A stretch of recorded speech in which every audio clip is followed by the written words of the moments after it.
Captain Jake Morrison stared at the endless darkness beyond his viewport. The patrol ship hummed quietly as it drifted along the invisible line that marked the edge of human territory. For 75 years, this boundary had kept humanity safe. At least that was what everyone believed. Jake had been stationed at the solar system's edge for 3 years now. His job was simple: watch for threats, keep Earth safe, follow orders. Most days were boring. The occasional asteroid needed redirecting. Sometimes a comet wandered too close. But real threats? Those were rare. The control panel beeped. Jake straightened in his seat. A small ship had appeared on his sensors. It was moving fast, heading straight toward Earth. Unidentified vessel, this is Earth Defense Force Patrol Ship Dakota. You are entering protected space. State your identity and purpose. No response came. The ship continued forward. Jake frowned. This was unusual. Most aliens knew about Earth's protected status. The Galactic Council had made it very clear. Earth was off limits. Humans were a protected species, kept safe from the dangers of the wider galaxy. Jake opened a channel to his commanding officer. "Sir, we have an unauthorized vessel approaching." No response to hails. "Council patrol is en route," the commander replied. "Hold position and observe." Jake watched the small ship carefully. It was damaged. Scorch marks covered its hull. Someone had been shooting at it. The ship wobbled as it flew, struggling to maintain course. "Unidentified vessel, your ship appears damaged. Do you require assistance?" This time a weak voice crackled through the speakers. "Please. Must reach Earth, they need to know." The voice cut off. Jake's sensors showed the ship losing power. It was going to crash into one of Saturn's moons if he didn't do something. "Dakota to command, the vessel is in distress. Requesting permission to provide emergency assistance." "Negative, Dakota. Council ships will handle this." "Maintain distance," Jake gritted his teeth. He had joined the Defense Force to protect people, not watch them die. But orders were orders. He watched helplessly as the small ship tumbled through space. Then everything changed. 3 Council warships appeared from nowhere. They were massive, covered in weapons. Their guns fired immediately. Bright energy beams struck the small ship, tearing through what little hull remained. "Stop!" Jake shouted into the comms. "The ship is disabled. It's not a threat." The Council ships ignored him. They kept firing until the small vessel exploded in a brief flash of light. Jake felt sick. That had been someone's life. Someone who was asking for help. A message appeared on his screen. It was from the Council ships. "Earth Patrol vessel, maintain position. We will handle debris recovery. This incident is classified under Council security protocols." Jake didn't respond. He was too angry. Too confused. The Council was supposed to protect peaceful species. Why had they destroyed a damaged ship without even trying to communicate? One of the Council ships moved toward the wreckage. Jake watched them use tractor beams to pull in the larger pieces. They were being thorough, collecting everything. Almost like they didn't want anyone to find something. That thought made Jake nervous. He adjusted his sensors, scanning the debris field more carefully. Most pieces were too small to matter. But there, floating away from the main wreckage, was something different. A small pod, the kind used for emergency escapes. Jake made a decision. He fired his maneuvering thrusters, moving the Dakota closer to the pod. The Council ships were busy with the larger debris. Maybe they wouldn't notice one small patrol ship picking up one small piece of wreckage. His ship's mechanical arm reached out and grabbed the pod. Jake pulled it into his cargo bay quickly. His heart pounded. He was disobeying Council orders. That could mean serious trouble. But something about this whole situation felt wrong. "Dakota, what is your status?" The Council ship's voice was sharp, suspicious. "Just avoiding debris, sir," Jake replied, trying to sound calm. "Returning to patrol route now. Maintain distance from the wreckage. This is a Council matter." "Understood." Jake turned his ship away, heading back toward his patrol route. He waited until the Council ships had jumped away before he went to check the cargo bay. The pod was small, barely big enough for one person. It was cold. Whatever had been inside was probably dead. He opened the pod carefully. Inside was an alien, unlike any species Jake had seen before. Its skin was blue-gray and it had 4 arms. There was a hole in its chest where a Council weapon had hit it. The alien was definitely dead. Jake felt sad looking at it. This person had been running from something, trying to reach Earth, trying to warn them about something, and the Council had killed them for it. As Jake examined the body, he noticed something odd. One of the alien's hands was clenched tight around something. Jake carefully opened the hand and found a small data chip. It was still intact. He looked at the chip for a long moment. This was what the alien had been protecting. This was important enough to die for. Jake slipped the chip into his pocket. Whatever was on it, the Council didn't want Earth to see it. The alien's eyes were still open, staring at nothing. Jake closed them gently. "I'll make sure someone hears your message," he promised. He returned to the cockpit and set course for Earth. His shift was ending anyway. No one would question him heading home. But as he flew, Jake couldn't stop thinking about what he'd seen. The Council's quick violence, their thorough cleanup, their insistence that this was classified. For 75 years, humanity had trusted the Council. They said Earth needed protection. They said the galaxy was dangerous. They said humans weren't ready for what was out there. Everyone had believed them. The alternative was too scary to consider. What if the Council was lying? Jake pulled the data chip from his pocket and looked at it. It was encrypted, marked with symbols he didn't recognize. He would need help reading it. He knew just the person to ask. Dr. Lisa Grant worked at the Xenohistory Research Facility. She was smart, and more importantly, she asked questions that made other people uncomfortable. As Earth grew larger in his viewport, Jake made his decision. He was going to find out what was on this chip. He was going to learn why that alien had died trying to reach humanity, and if the Council was hiding something, he was going to expose it. The patrol ship Dakota entered Earth's atmosphere, carrying a secret that would change everything. Jake didn't know it yet, but his simple act of curiosity had just started a revolution. Sometimes the most dangerous question anyone can ask is the simplest one. Who are you really protecting us from? Dr. Lisa Grant's office was cluttered with old books and alien artifacts. She looked up when Jake knocked on her door, pushing her glasses up her nose. Lisa had been studying alien cultures for 15 years, and she loved puzzles. The expression on Jake's face told her he had brought her an interesting one. "I need your help with something," Jake said, closing the door behind him. "Something that might be dangerous to know about." Lisa leaned forward, interested. "Those are my favorite kind of problems." Jake placed the data chip on her desk. "I got this from an alien who was killed trying to reach Earth. The Council destroyed their ship and tried to cover it up. Whatever is on this chip, they don't want us to see it." Lisa picked up the chip carefully, examining it under her desk lamp. "This is Karathi technology. They're one of the protected species like us. Their whole civilization is quarantined in their home system." She looked at Jake seriously. "Where did you really get this?" Jake told her everything. The damaged ship. The Council's immediate violence. The alien's last words. Lisa listened without interrupting, her expression growing more troubled with each detail. "I'll decrypt it," she said finally. "But Jake, if the Council finds out you have this, they could do more than end your career." "They could end you. I know. But that alien died trying to get this information to Earth. We owe it to them to at least look." Lisa nodded and connected the chip to her computer. Her fingers flew across the keyboard as she worked through the encryption. "The Karathi use quantum encryption. It's very sophisticated. This is going to take a few hours." Jake settled into a chair to wait. He watched Lisa work, admiring her focus. She had always been like this, completely absorbed when something caught her interest. It was why she was so good at her job, and also why she had so few friends. "Got it," Lisa said suddenly.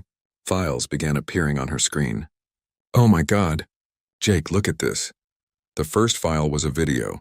It showed a meeting room filled with aliens of different species. Jake recognized some of them from Council broadcasts. These were Council members, the leaders who supposedly protected the galaxy's peace. But the humans in the video were what caught Jake's attention. Two people sat at a table surrounded by arguing aliens. The man was older, with gray hair and tired eyes. The woman was younger, maybe 30, with dark skin and an intense expression. According to the file timestamp, this video was 75 years old. "That must be from First Contact," Lisa whispered. "But I've never seen this footage before." The official records show something completely different. They watched as the two humans listened to the arguing aliens. The aliens seemed to be fighting about something important, their voices getting louder and more aggressive. Then the human woman raised her hand. Somehow, without shouting, she got everyone's attention. She spoke calmly, asking questions. Simple questions about what each side wanted, what they feared, why they were really angry. The aliens answered her, at first reluctantly, then more openly. The human man took notes, occasionally adding his own observations. Jake and Lisa watched in amazement as the two humans slowly helped the aliens understand each other. Old grievances were explained. Misunderstandings were cleared up. After 2 hours of careful conversation, the aliens who had been ready to fight were shaking hands instead. "This is incredible," Lisa said. "Do you know what this means?" Those two aliens had been at war for over 1,000 years. Our history books say the Council negotiated their peace. But it wasn't the Council. It was humans. It was us, the video continued. More meetings followed. The two humans, identified in the files as Captain Henry Blake and diplomat Karen Wells, met with different alien groups. Each time they did the same thing. They listened. They asked questions. They helped people understand each other. But then the video showed something else. A private council meeting recorded secretly. The council members were talking about the humans and they looked worried. "They decoded our psychological patterns in 6 weeks," one alien said, its tentacles waving nervously. "They can predict our behavior, understand our motivations. They see through our political games like children reading a simple book." "The Terrans are dangerous," another council member added, "not because they're aggressive, but because they're too perceptive. They could dismantle our entire power structure just by asking the right questions." A third alien, one Jake recognized as the council chairman from 75 years ago, spoke firmly. "We must contain them. Quarantine Earth immediately. Tell them it's for their protection. Tell them the galaxy is too dangerous for young species. They must never be allowed to interact freely with other races." "What if they resist?" someone asked.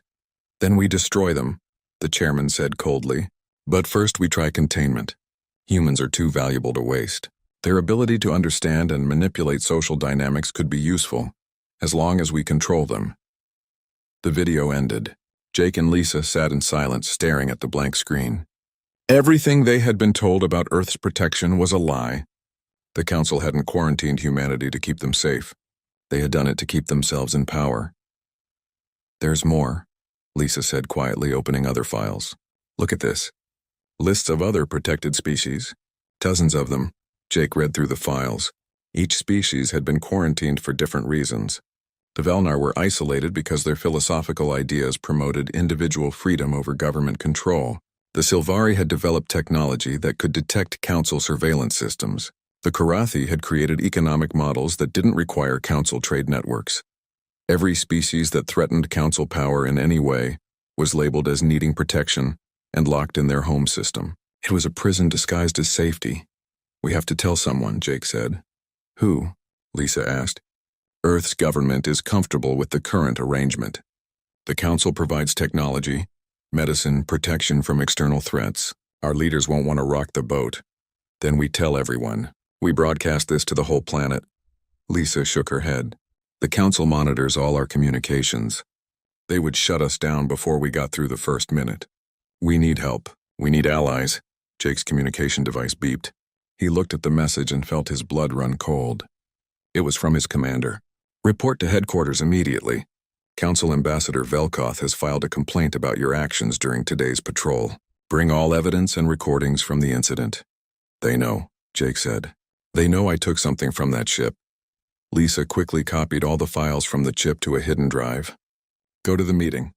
Act normal. Deny everything. I'll keep working on this and try to find people we can trust." Jake stood up, his mind racing. "Be careful, Lisa. If they suspect you know anything, you're in danger too." "I'm always careful," Lisa said with a slight smile. "Now go, and Jake? Don't bring that chip with you. In fact, give it to me. I'll hide it somewhere the Council will never think to look."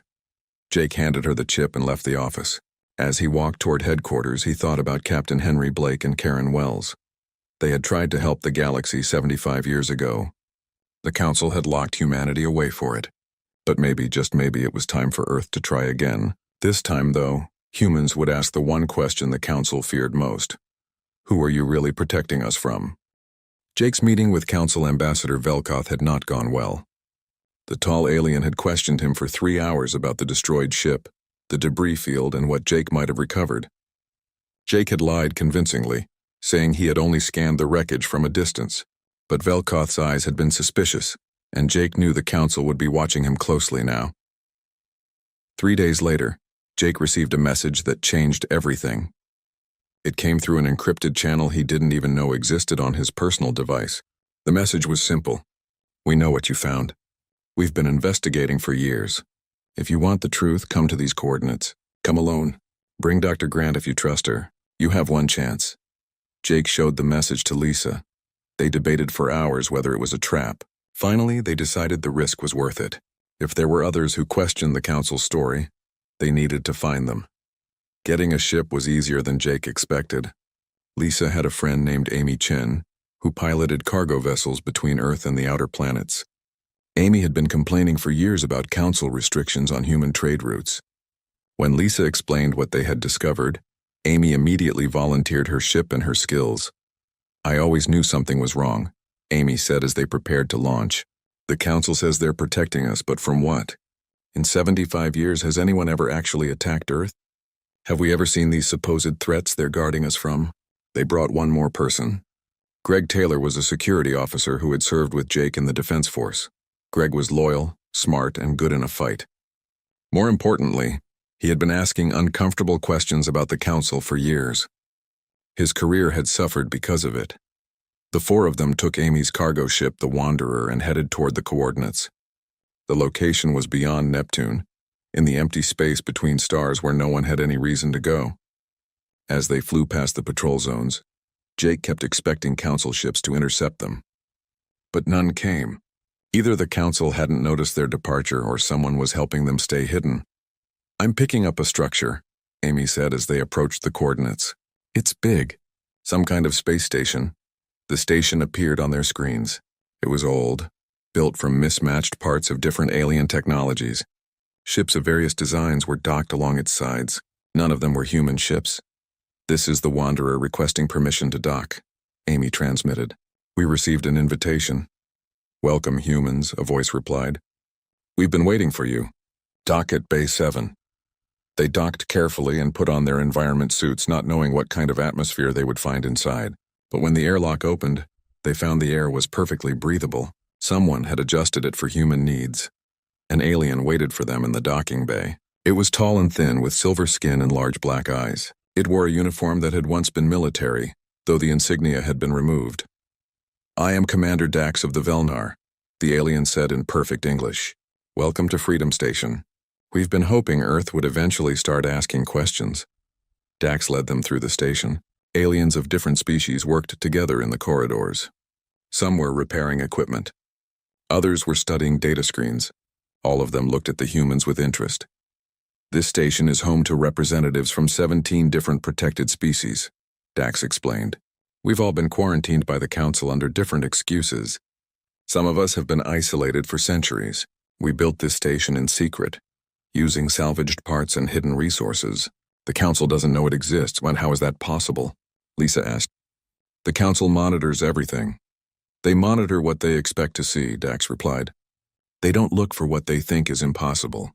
Protected species aren't supposed to have the technology or resources to build something like this, so they never thought to search for it. Dax brought them to a large room filled with screens and data displays. Dozens of aliens were working there, analyzing information. The commander pulled up files on a central display. Let me tell you what the council doesn't want anyone to know, Dax said.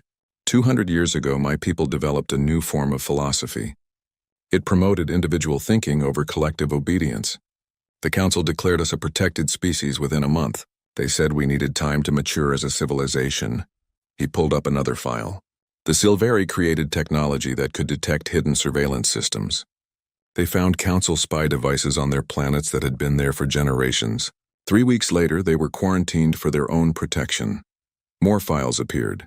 The Karathi, the Zentari, the Meklan. Species after species, each locked away for threatening council control in some way. The council maintains power through fear and isolation, Dax continued.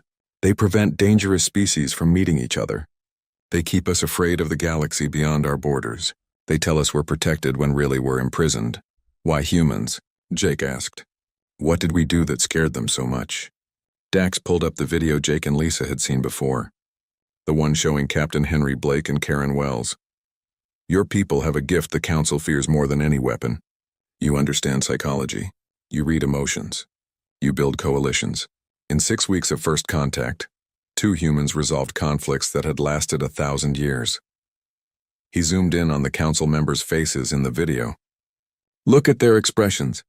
They're terrified. A species that can decode alien psychology so quickly could unite the entire galaxy. They could expose every manipulation, every lie, every abuse of power the council has committed. The council has been lying to hundreds of species for thousands of years, another alien said, stepping forward. She was short and covered in blue fur. I'm Kira of the Zentari. We were quarantined 300 years ago for developing economic systems that didn't require council trade monopolies. Our entire species has been trapped for longer than your civilization has had written language. Jake felt anger building inside him. All these species locked away from the galaxy, told they were being protected when they were really being controlled. How many protected species are there total?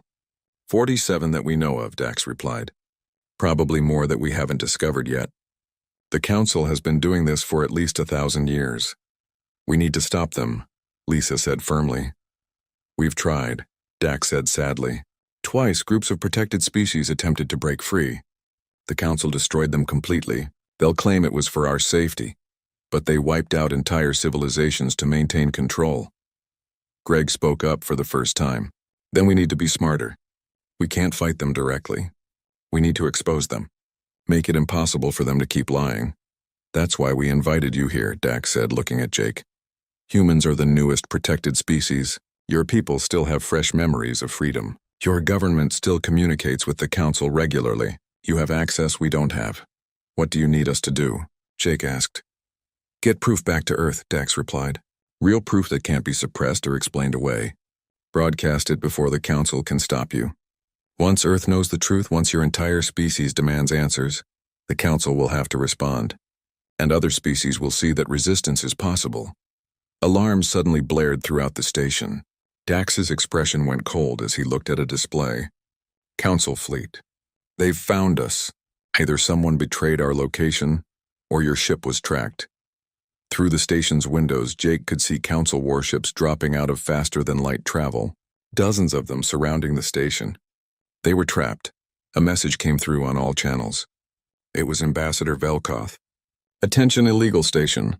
You are harboring fugitives from protected zones. Surrender the humans immediately, and we will consider showing mercy to the rest of you. Jake looked at his companions, then at the aliens who had risked everything to show humans the truth. He made a decision. Commander Dax, can you broadcast signals from this station? Yes, but the council will jam anything we send. Not if we send it to Earth first, Jake said, pulling out a data chip Lisa had given him. This has everything. The videos, the files, the list of protected species. If we can get this to Earth's communication network, it'll spread faster than the council can suppress it. That's suicide, Kira said. They'll destroy this station the moment they realize what we're doing. Jake smiled grimly. Then we better make sure the message gets through first. Commander Paul Stevens stood in Earth Defense Force headquarters, watching the message that had just appeared on every screen in the building. The video showed Jake Morrison standing in an alien space station, surrounded by species that were supposed to be safely quarantined in their home systems. But it was what Jake was saying that made Paul's blood run cold. My name is Captain Jake Morrison of the Earth Defense Force. If you're seeing this, then the truth is finally reaching Earth. For 75 years, we've been told we're a protected species. We've been told the Galactic Council keeps us safe from dangerous threats. That was a lie. The video cut to footage of the council meeting from 75 years ago. Paul watched in shock as council members openly discussed imprisoning humanity, because humans were too good at understanding alien psychology. The video continued, showing evidence of dozens of other species trapped the same way. They're not protecting us, Jake said as the video returned to him. They're protecting themselves from us, from our ability to ask questions, from our talent for bringing different people together, from our capacity to see through lies and manipulation. Every species that threatens council power gets labeled as needing protection and locked away forever. Paul's superior officer, General Martin Hayes, burst into the command center. Stevens, I want that broadcast shut down immediately. The council is demanding we arrest Morrison and everyone who helped him. Sir, the broadcast is already everywhere, Paul replied. It's on news networks, social media, government channels. Half the planet has seen it in the last 10 minutes. Then we issue a statement saying it's propaganda, lies made up by terrorists. Paul looked at his general with new eyes. Sir, is it lies? Did you know about this? Hayes hesitated just a moment too long. What the Council does is none of our business, Commander. Earth has benefited greatly from their protection. We have technology, medicine, and peace because we stayed in our place and followed their rules. Their rules that keep us prisoners. Paul said quietly. Their rules that keep us alive, Hayes shouted. You think we could stand against the Council if they decided we were a threat? They have thousands of warships. They control hundreds of worlds. Earth is one planet with limited resources. We survive by being smart, not by being heroes. Paul looked back at the screen. Jake's message had ended, but news reports were flooding in. Protests were starting in major cities. People were demanding answers from their government. The comfortable lie that had kept humanity contained for 75 years was falling apart. Sir, what do we tell the people? Paul asked. Hayes's expression was grim. We tell them nothing. The Council will handle this. Miles above Earth, Council warships were positioning themselves in orbit. On the lunar base, hidden weapon systems that humans hadn't known existed were powering up. Admiral Helen Cross watched the tactical displays in her command ship and realized Earth was about to face its first real test. Admiral, we're being hailed by Council Command, her communications officer reported. Helen accepted the call. Ambassador Velkoth appeared on her screen, his expression cold. Admiral Cross, Earth has 48 hours to comply with Council directives. You will arrest all individuals involved in this treasonous broadcast. You will issue a public statement denouncing the false information, and you will reaffirm Earth's commitment to Council protection. And if we refuse, Helen asked, keeping her voice steady, then the Council will be forced to take direct action to restore order. We have weapons positioned on your moon, Admiral. Weapons capable of sterilizing your entire planet if necessary. We prefer not to use them, but we will protect galactic stability at any cost. The transmission ended. Helen sat back in her chair thinking hard. She had joined the Defense Force 30 years ago to protect Earth. But protect it from what? From whom? She had asked that question many times over the years. Now she finally had an answer. They needed protection from their supposed protectors. Get me a secure channel to all Earth Defense Force commanders, Helen ordered. It's time we had a conversation about whose orders we actually follow. Back on Earth, Lisa Grant was coordinating with an underground network she hadn't known existed until 3 days ago. Turns out there were thousands of people who had been questioning the Council's story for years. Scientists who noticed gaps in the official history. Historians who found inconsistencies in first contact records. Even some government officials who had grown uncomfortable with Earth's dependence on Council goodwill. One of those officials was Sam Rodriguez. He worked in Earth's intelligence division, and he had spent 10 years quietly investigating the Council's activities. When Lisa contacted him with the evidence Jake had found, Sam revealed his own discoveries. I've been tracking black market data trading, Sam explained as they met in a secure location. Information that flows between protected species despite Council quarantines. Turns out we've been teaching other imprisoned species about human psychology, sociology, and philosophy for decades. The Council doesn't know because they can't imagine protected species having that kind of communication network. How many species are involved? Lisa asked. At least 20 that I know of. We've been preparing for this moment, Lisa. Waiting for the day when someone finally asks the question out loud. Sam pulled up files on his display. We have evidence of Council weapons positioned throughout the solar system. We have lists of human collaborators who have been helping the Council maintain control. And we have communication channels to 12 other protected species who are ready to declare independence the moment Earth makes a move. Earth's government won't support this, Lisa said. They're too comfortable with the current arrangement. Then we don't wait for government approval, Sam replied. We go to the people. Let them decide if they want to stay in a comfortable cage or risk freedom. Meanwhile, in space near Neptune, Jake and his team were trapped on Freedom Station while Council warships surrounded them. But Commander Dax had a plan. The Council is focused on us, Dax explained. They think we're the threat. But while they're out here, Earth is relatively undefended. If your Admiral Cross is smart, she'll realize this is an opportunity. An opportunity for what? Amy asked.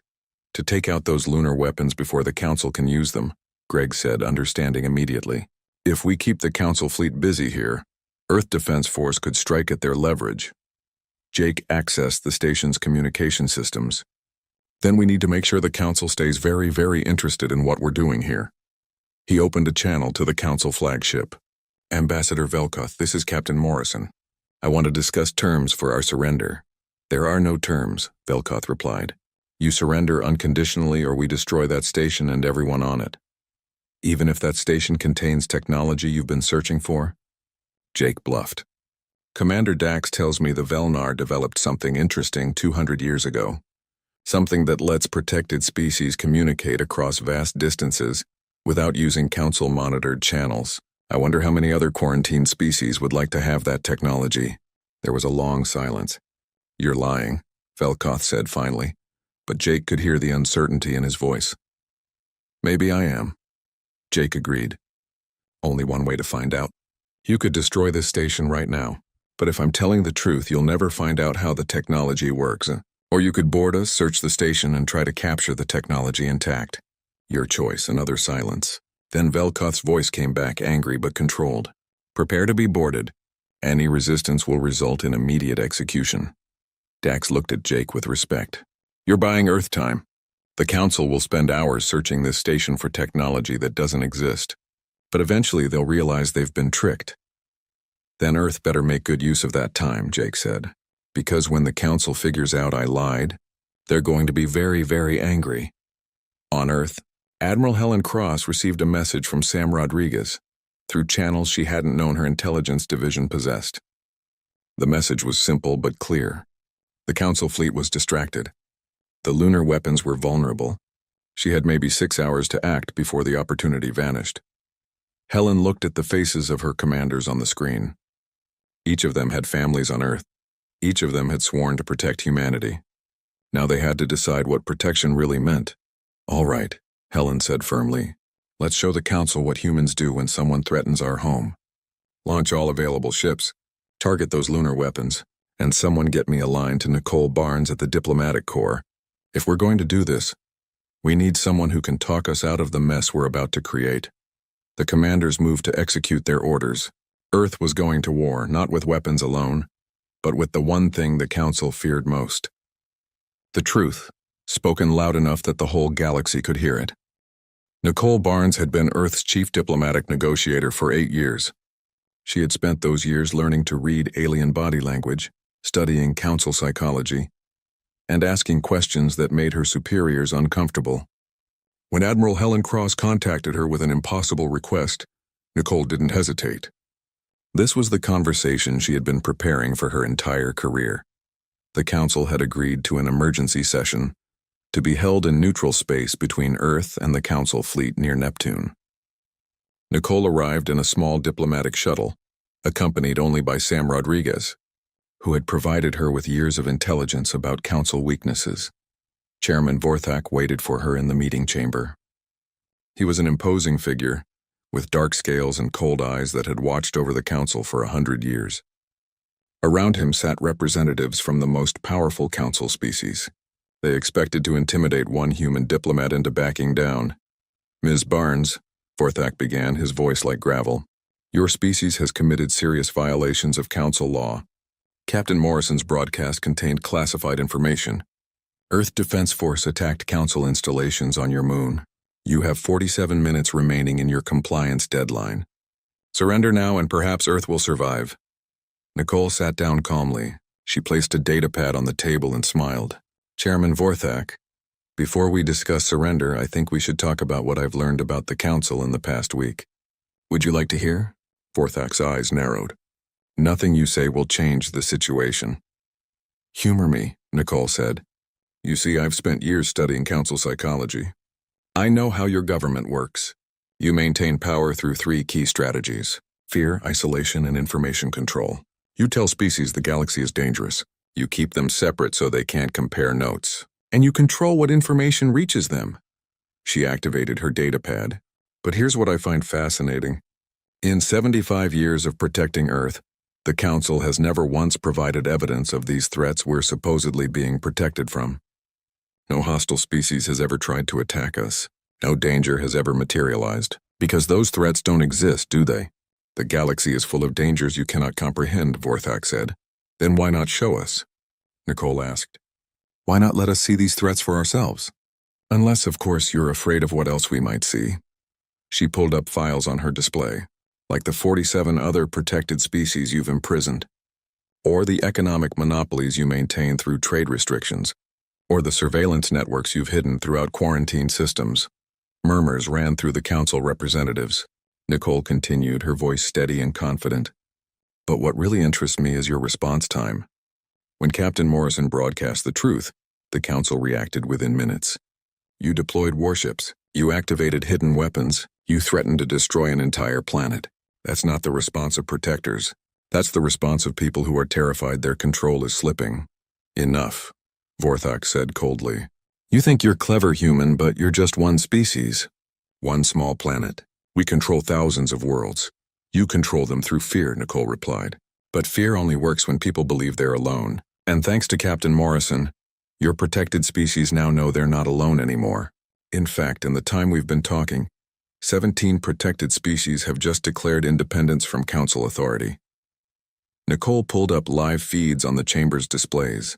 Across the galaxy, quarantined species were broadcasting their own versions of Jake's message. The Velnar announced they would no longer accept council restrictions. The Silvari activated their hidden technology, exposing council surveillance networks throughout their system. The Karathi released economic data showing how council trade monopolies had kept hundreds of species dependent and poor. It's already too late, Chairman, Nicole said. The truth is spreading faster than you can suppress it. You can destroy Earth, but that will only prove we were right. You'll create martyrs, and martyrs inspire revolutions. Vorthak stood up, towering over Nicole.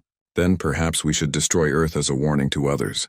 Show them what happens to species who question council authority. You could do that, Nicole agreed calmly. But let me tell you what I think will happen instead. Some council species will support the decision, but others, the ones who are tired of authoritarian rule, will be horrified. They'll start asking questions. Why did the council need to destroy an entire civilization just for asking who you really protect them from? What else are you hiding? How many other species have you eliminated to maintain control? She stood up, meeting Vorthak's gaze without fear. Your whole system depends on people believing you're benevolent protectors. Destroy Earth and you prove you're not. You lose your legitimacy. Your government starts to fracture. And humans have already taught 20 other species about psychology, coalition building, and nonviolent resistance. How long before that knowledge spreads to your own member species? This is treason, one of the council representatives said. You're threatening the stability of the entire galaxy. No, Nicole replied. You've been threatening stability for 1,000 years by maintaining an unjust system. I'm offering you a way to transition to something better before it all collapses. Better? Vorthak laughed bitterly. You think you can offer us something better? I think you're trapped by your own system, Nicole said. You can't back down without losing face. You can't escalate without proving us right. You're in a position with no good moves. Unless, of course, you're willing to consider the option you haven't thought of yet. Which is? Negotiation, Nicole said simply. Real negotiation. Not demands and ultimatums, but actual discussion about building a new system that works for everyone. Earth doesn't want to destroy the council. We want to transform it into something better, something based on consent rather than coercion. The council will never agree to that, Vorthak said. The council might not, Nicole replied. But I've been watching your representatives during this conversation. Some of them look tired of the old ways. Some of them are worried about what happens if this conflict escalates. Some of them are already calculating whether they'd be better off on the side of change, rather than clinging to a system that's falling apart. She was right. Vorthak could see it in the faces around him. The unity that had kept the council strong for centuries was cracking.